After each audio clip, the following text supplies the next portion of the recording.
جی ناظرین، 16 اگست کو جو واقعہ ہوا تھا یہ پاکستان کے لیے ایک بڑا شرمندگی کا باعث ہے اور یہ ایک بڑا سانحہ ہے۔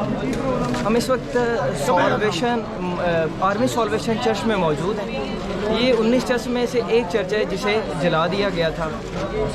آپ حالت زار دیکھ سکتے ہیں، کیمرہ کے پیچھے جو دیواریں جلی ہوئی ہیں آپ کو نظر آ رہی ہیں، یہ ساری صورتحال ہے۔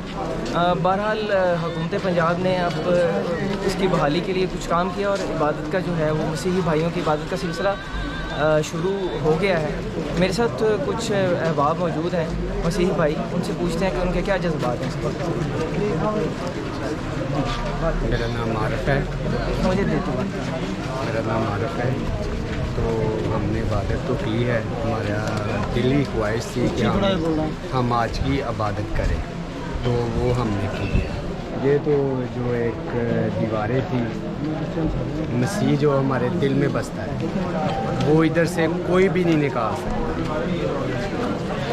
ہاں تو آپ کے سامنے ہے، لیکن گورنمنٹ جو ہے وہ مینٹیننس کر رہی تھی، یہ ہم نے کام رکوا دیا ہے۔ اسی لیے رکوایا ہے کہ ہم نے یہ بلڈنگ جو ہے نا نہیں بنوانی، گورنمنٹ جو مرضی کرتی رہے، یہ بلڈنگ ہم نے نہیں بنوانی۔ سامعین، جیسا آپ نے سنا کہ متاثرین کا کہنا ہے کہ یہ بلڈنگ جل چکی ہے، اور جب کوئی بلڈنگ جل جاتی ہے تو اس کے سریے کی اور سیمنٹ کی جو ہے وہ پکڑ نہیں رہتی، وہ بلڈنگ کمزور ہو جاتی ہے۔